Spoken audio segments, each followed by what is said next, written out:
नमस्कार दोस्तों।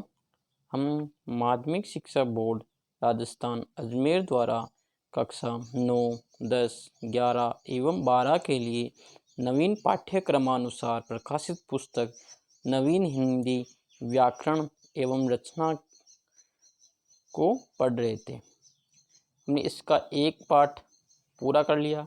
आज हम अध्याय 2 जो अभी चल रहा है उसके तत्सम तद्भव विदेशी शब्द पढ़ेंगे।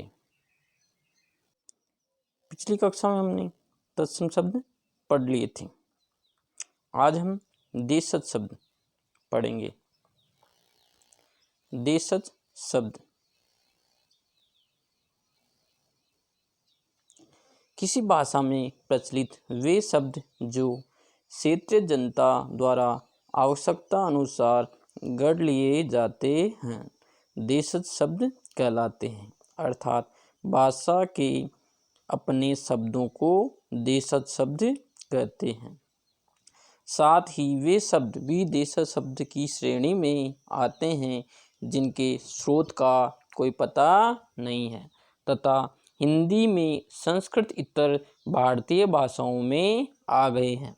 अपनी गढ़न से बने शब्द ऊटपटांग, उधम, अंगोचा, कंजड़, खटपट, खचाखच, खर्राटा, खिड़की, खुरपा, गाड़ी, गड़गड़ाना, गड़बड़, घेवर, चम्मच, चहचाना, चिमटा, चाट, चुटकी, चिंगारना, चट्टी, छोरा, छलछलाना, झंडा, झगड़ा, टट्टू, ठठेरा, डगमगाना, ढक्कन, ढांचा, ढोर, दीदी, पटाखा, परात, पगड़ी, पेट, फटफट, बड़बड़ाना, बटलोई, बाप, बुद्धू, बलबलाना, भोला, मकई, मीमियाना, मुक्का, लपलपाना, लड़की, लुगदी, लोटपोट, लोटा, हिनहिनाना। ये क्या है? अपनी गणित से बने देशज शब्द हैं। अब आते हैं हम द्रविड़ जातियों की भाषाओं से आए हुए देशज शब्द। अनल, कज्जल, नीर, पंडित, माला, मीन, काच, कट्टी, चिकना, ताला, लुंगी, डोसा, इडली। आगे हम कोल, संथाल आदि जातियों की भाषा से बने हिक्की के देशज शब्द पढ़ेंगे। कदली से केला, करपास से कपास, सरसों से सरसों बनता है। कोड़ी, तांबुल, परवल, बाजरा, भिंडी। विदेशी शब्द राजनीति, आर्थिक, धार्मिक एवं सांस्कृतिक कारणों से किसी भाषा में अन्य देश की भाषाओं से भी शब्द आ जाते हैं, उन्हें विदेशी शब्द कहते हैं। हिंदी भाषा में प्रयुक्त अंग्रेजी, अरबी, फारसी, पुर्तगाली, तुर्की, फ्रांसीसी, चीनी भाषाओं के अतिरिक्त डच, जर्मनी, जापानी, तिब्बती, रूसी, यूनानी भाषा के शब्द भी प्रयुक्त होते हैं।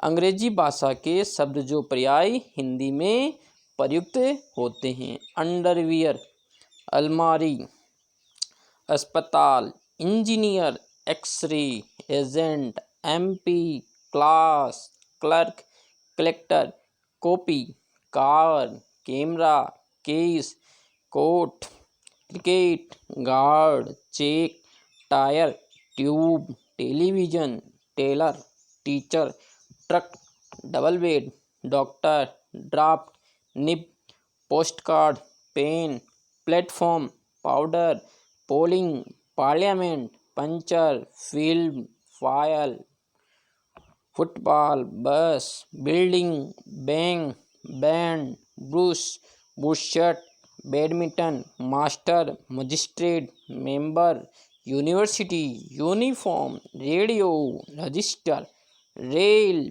Readymade, leadership, lottery, warrant, vote, shirt, suit, signal, cylinder, cement, scooter, sweater. Arabi भाषा के शब्द अक्ल, अजीब, अदालत, आज़ाद, आदमी, इज्जत, इलाज, इंतजार, इनाम, इस्तीफ़ा, औलाद, कमाल, कब्जा, कानून, कुर्सी, किताब, किस्मत, कबीला, कीमत, गरीब, जनाब, जलसा, जबान, जुर्माना, जिला, तहसील, ताकत, तारीख, तूफ़ान, तराजू, तमाशा, दुनिया, दफ्तर, दौलत, नतीजा, नशा, नगद,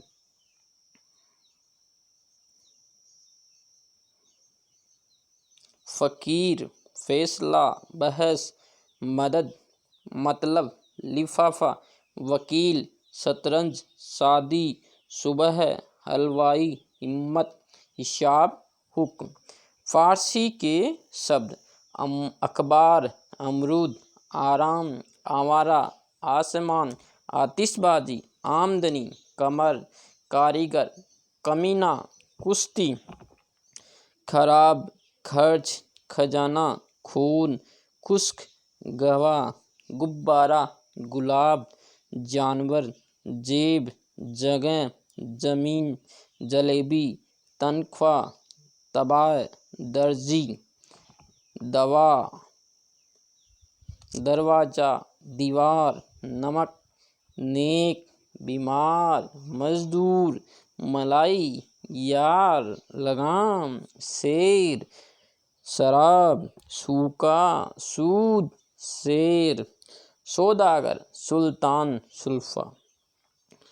पुर्तगाली भाषा से आए हुए विदेशी शब्द अचार, आलपिन, आचार, अगस्त, आलपिन, आलू, आया, अनानास, इस्पात, कनस्तर, कार्बन, कमीज, कमरा, गमला, गोभी, गोदाम, चाबी, तौलमित, नीलाम, पीपा, पादरी, पिस्तौल, फीता, बस्ता, बटन, बाल्टी, पपीता, प्याला, पतलून, मेज, लबादा, संतरा, साबुन।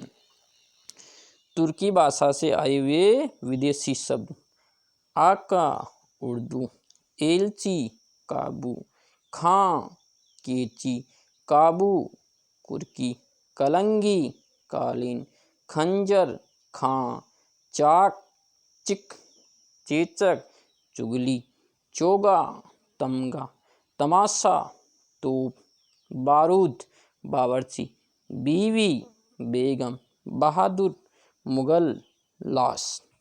फ्रेंच, फ्रांसीसी, अंग्रेज, कारतूस, अंग्रेज, काजू, कारतूस, coupon, table, mayor, marshal, menu, restaurant, show. Chini से चाय, लीची, लोकाट, तूफान। डच से तुरूप, बम, चिड़िया, ड्रिल। जर्मनी से नाज़ी, नाजीवाद, किंडरगार्टन। जापानी से रिक्शा, सोयोनारा। तिब्बत से लामा, डांडी। रूसी से जार, सोवियत, रूबल, स्पुतनिक, बुजुर्ग।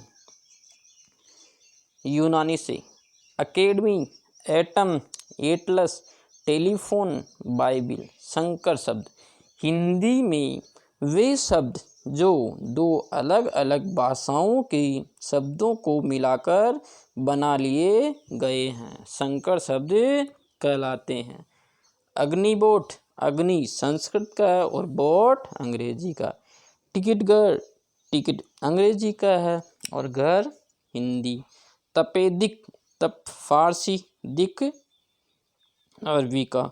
नेक चलन, नेक फारसी, चलन हिंदी का।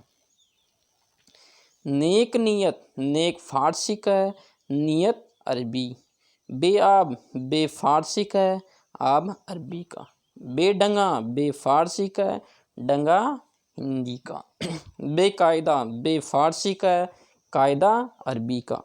विषाद खाना, विषाद अरबी का है, खाना फारसी का।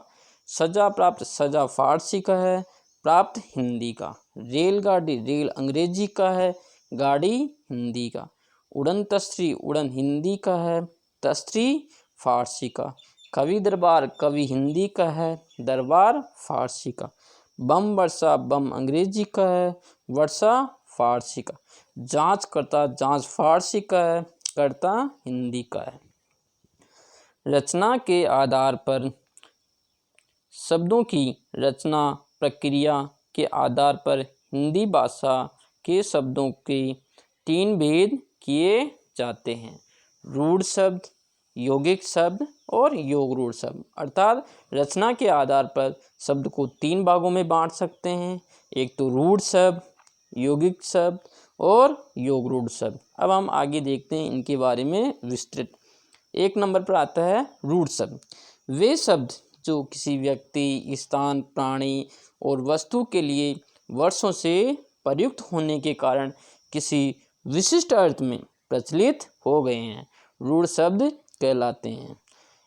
इन शब्दों की निर्माण प्रक्रिया भी पूर्णतः ज्ञात नहीं होती है, इनका अन्य अर्थ भी नहीं होता है और इन शब्दों के टुकड़े करने पर भी उन टुकड़ों के स्वतंत्र अर्थ नहीं होते हैं, जैसे दूध, गाय, रोटी, दीपक, पेड़, पत्थर, देवता, आकाश, मेंढक, स्त्री इत्यादि। बहुत सारे शब्द होते हैं जो रूढ़ होते हैं, अर्थात ये क्या है, किसी वस्तु, स्थान या प्राणी किसी के लिए रूढ़ हो जाते हैं।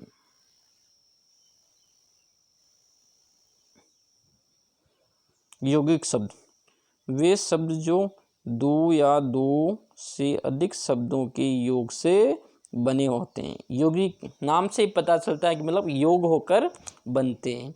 उन शब्दों का पृथक अर्थ भी होता है, मतलब यौगिक शब्द 2 शब्दों से मिलकर बने होते हैं, उनके पृथक अर्थ अर्थात अलग अलग शब्दों के होते हैं अर्थ, किंतु वे मिलकर अपने मूल शब्द से संबंधित या अन्य किसी नए अर्थ का भी बोध कराते हैं, ये यौगिक शब्द कहलाते हैं। समस्त, संधि, समास, उपसर्ग तथा प्रत्यय से बने शब्द यौगिक शब्द कहलाते हैं। यथा विद्यालय, प्रेम सागर, प्रतिदिन, दूध वाला, राजमाता, ईश्वर पद्धत, राष्ट्रपति, महर्षि, कृष्णापन, चिड़ीमार। अर्थात जो शब्द संधि, समास, उपसर्ग और प्रत्यय से युक्त होंगे वे सभी शब्द यौगिक शब्द की श्रेणी में आएंगे। योग रूढ़ शब्द, वे यौगिक शब्द, पहली शर्त क्या है, यौगिक होने चाहिए, जिनका निर्माण पृथक पृथक अर्थ देने वाले शब्दों के योग से होता है, किंतु वे अपने द्वारा प्रतिपादित अनेक अर्थों में से किसी एक विशेष अर्थ के लिए प्रतिपादित होकर रूढ़ हो गए हैं। ऐसे शब्दों को योग रूढ़ शब्द कहते हैं। जैसे पीतांबर शब्द पीत और अंबर के योग से बना है, जो विष्णु के अर्थ में रूढ़ है। इसी प्रकार दशानन, हिमालय, जलज, जलद, गजानंद, लंबोदर, त्रिनेत्र, चतुर्भुज, घनश्याम, रजनीचर, विषधर, चक्रधर, षडानन, रावणारी, मुरारी। मतलब योग रूढ़ में क्या होता है, पहली शर्त है यौगिक होने चाहिए, बाद में क्या होता है, वो 2 यौगिक शब्द मिलकर किसी एक विशिष्ट शब्द या मतलब व्यक्ति हो सकता है, कोई वस्तु हो सकती है, किसी आदमी, मतलब अधिकतर इसमें बहुव्रीहि समास के उदाहरण है ना, वही आते हैं। प्रयोग के आधार पर हिंदी में शब्दों के 2 भेद किए जाते हैं, विकारी और अविकारी। अविकारी शब्द को अव्यय कहते हैं। विकारी शब्द वे शब्द जिनका रूप, लिंग, वचन, कारक और काल के अनुसार परिवर्तित हो जाते हैं, उन्हें विकारी शब्द कहते हैं। अर्थात वे शब्द जो लिंग, वचन, कारक और काल के अनुसार क्या हो जाते हैं, उनमें विकार हो जाता है, उन्हें हम विकारी शब्द कहते हैं। विकारी शब्दों में समस्त, संज्ञा, सर्वनाम, विशेषण तथा क्रिया शब्द आते हैं। कौन कौन से शब्द आएंगे? एक तो संज्ञा शब्द, सर्वनाम, विशेषण और क्रिया, ये 4 प्रकार के शब्द आते हैं। इनका विस्तृत अध्ययन हम अगले प्रकरण में किया गया है। अविकारी या अव्यय शब्द, वे शब्द जिनके रूप में लिंग, वचन, कारक, काल के अनुसार कोई विकार उत्पन्न नहीं होता है, अर्थात इन शब्दों का रूप सदैव वही बना रहता है। ऐसे शब्दों को विकारी या अव्यय शब्द कहते हैं। अविकारी शब्दों में क्रिया विशेषण, संबंध बोधक अव्यय, समुच्चय बोधक अव्यय या विस्मयादि बोधक अव्यय आदि शब्द आते हैं। अर्थ के आधार पर शब्दों के निम्न भेद किए जाते हैं। 1 नंबर पर आता है एकार्थी, वे शब्द जिनका प्रयोग पर्याय एक ही अर्थ में होता है, एकार्थी कहलाते हैं। जैसे दिन, धूप, लड़का, पहाड़, नदी, इनका निश्चित एक ही अर्थ है, मतलब इनके 2 अर्थ नहीं निकलते हैं। अब आता है अनेकार्थी शब्द,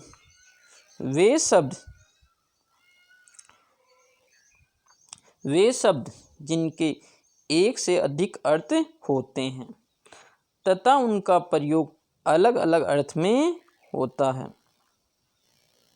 जैसे अज, अमृत, कर, सारंग, हरि आदि अनेकार्थी शब्द हैं, अर्थात इन शब्दों के क्या हैं, अलग अलग अर्थ निकलते हैं। जैसे अज होता है, अज बकरे को भी कहते हैं, अज आज को भी कहते हैं। जैसे कर हाथ को भी कहते हैं, कर टैक्स को भी कहते हैं, सारंग बादल को भी कहते हैं, सारंग पक्षी भी होता है, सारंग मोर भी होता है, हरि की बात करते हैं, हरि बंदर होता है, हरि भगवान के लिए भी प्रयुक्त होता है। मतलब सब तो एक है, लेकिन इनके अर्थ अलग अलग वाक्य के अनुसार हम अर्थ लगा सकते हैं। 3 नंबर पर आता है पर्यायवाची शब्द, वे शब्द जिनका अर्थ समान होता है, अर्थात एक ही शब्द के अनेक समानार्थक शब्द पर्यायवाची शब्द कहलाते हैं। मतलब शब्द तो बहुत सारे हो गए, लेकिन उनका अर्थ एक ही होगा। जैसे बात करते हैं सूर्य, भानु, रवि, दिनेश, भास्कर आदि शब्द क्या हैं, सूर्य के समानार्थी हैं या पर्यायवाची हैं। मतलब शब्द तो बहुत सारे हैं, लेकिन इनका अर्थ एक ही है, सूरज के लिए प्रयुक्त हो रहा है। 4 नंबर पर आता है विलोम शब्द, वे शब्द जो एक दूसरे का विपरीत अर्थ देते हैं, उन्हें विलोम या विपरीतार्थक शब्द कहते हैं। जैसे दिन रात, जय पराजय, आशा निराशा, सुख और दुख। 5 नंबर पर आता है सम उच्चरित शब्द या युग्म शब्द, वे शब्द जिनका उच्चारण समान प्रतीत होता है किंतु अर्थ बिल्कुल भिन्न होता है, ऐसे शब्दों को सम उच्चरित शब्द या युग्म शब्द या समरूपी भिन्नार्थक शब्द कहते हैं। अर्थात शब्द क्या होते हैं, उनका उच्चारण करते हैं ना, तो ऐसा लगता है कि एक ही है, लेकिन जब हम उनको लिखते हैं और उनमें मतलब सूक्ष्म अर्थ के आधार पर हम उसका विश्लेषण करें तो उनका अलग अलग अर्थ निकलेगा। जैसे अनल और अनिल, एक छोटी सी ई की मात्रा का फर्क है, लेकिन अनल तो आग होगी और अनिल हवा के लिए प्रयुक्त होता है। शब्द समूह के लिए एक शब्द, अर्थात वे शब्द जो किसी वाक्यांश या शब्द समूह के लिए एक शब्द बनकर प्रयुक्त होते हैं, उन्हें शब्द समूह के लिए प्रयुक्त एक शब्द कहते हैं। जैसे मतलब क्या होता है, शब्द तो बहुत बड़ा होता है, लेकिन पूरे वाक्य के लिए एक शब्द प्रयुक्त होता है। जैसे जिसका कोई शत्रु नहीं हो, कितना बड़ा वाक्य, एक शब्द में हो गया अजात शत्रु, जिसका कोई शत्रु न हो। जैसे जिसके माता पिता न हो, कितना बड़ा वाक्य है, उसका एक शब्द हो जाएगा अनाथ। आगे हम बात करते हैं समानार्थक प्रतीत होने वाले भिन्नार्थक शब्द। वे शब्द जो मोटे रूप में समान अर्थ वाले प्रतीत होते हैं, किंतु उसमें अर्थ का इतना सूक्ष्म अंतर होता है कि उन्हें अलग अलग संदर्भ में ही प्रयुक्त करना पड़ता है। जैसे अस्त्र शस्त्र। अस्त्र शब्द हथियारों के लिए प्रयुक्त होता है जिन्हें हम फेंक कर वार किया जाता है। मतलब अस्त्र और शस्त्र लग लें तो क्या समानार्थक ही लगते हैं, लेकिन हम उनका सूक्ष्म अर्थ होता है। अस्त्र तो क्या है जो फेंके जाते हैं, और शस्त्र होते हैं जो हाथ में धारण करके ही उनको चलाया जाता है। लगता है कि समान अर्थ है, लेकिन समान अर्थ नहीं होता है, इनका सूक्ष्म अलग अलग अर्थ होता है। 8 नंबर पर आता है समूहवाची शब्द। वे शब्द जो किसी एक समूह का बोध कराते हैं उन्हें समूहवाची शब्द कहते हैं। जैसे मतलब क्या होता है, समूह का बोध कराते हैं। गट्ठर लकड़ियों का हो सकता है, पुस्तकों का हो सकता है। गुच्छा चाबी या अंगूर का। गिरोह माफिया या डाकुओं का। जोड़ा जूतों या हंसों का। जत्था यात्री या सत्याग्रहियों का। झुंड पशुओं का। टुकड़ी सेना की। ढेर अनाज का। पंक्ति मनुष्य या हंसों की। भीड़ मनुष्यों की। माला फूलों की या मोतियों की। श्रृंखला मानव या लोहा की। रेवड़ पेड़ या बकरियों का। समूह मनुष्य का। अब 9 नंबर पर आता है ध्वन्यार्थक शब्द।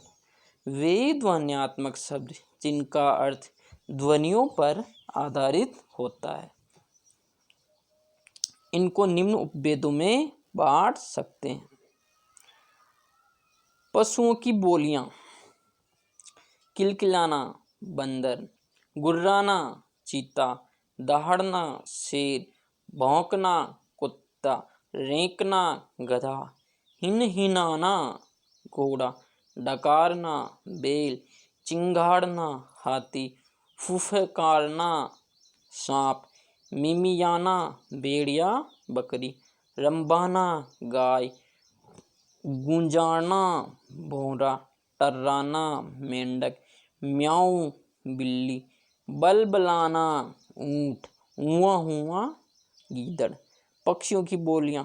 कूंजना बतख या कुड़जा। कुकड़ू कू मुर्गा। चीखना बाज। हूँ उल्लू। काव काव कौवा। गुटर गूं कबूतर। टें टें तोता। कुहकना कोयल। बहचहाना आपना। चहचाना चिड़िया। मेयो मेयो मोर। जड़ पदार्थ की ध्वनियाँ। कड़कना बिजली। खटखटाना दरवाजा। छुक छुक रेलगाड़ी। टिक टिक घड़ी। गरजना बादल। खिटखिटाना दांत। खनखनाना रुपया। टनटनाना घंटा। फड़फड़ाना पंख। खड़खड़ाना पत्ते। अन्य शब्द। छलछलाना लहलाना दमदमाना चमचमाना जगमगाना फहराना। ठीक है, आज की क्लास अपनी यहीं पर समाप्त होती है। धन्यवाद।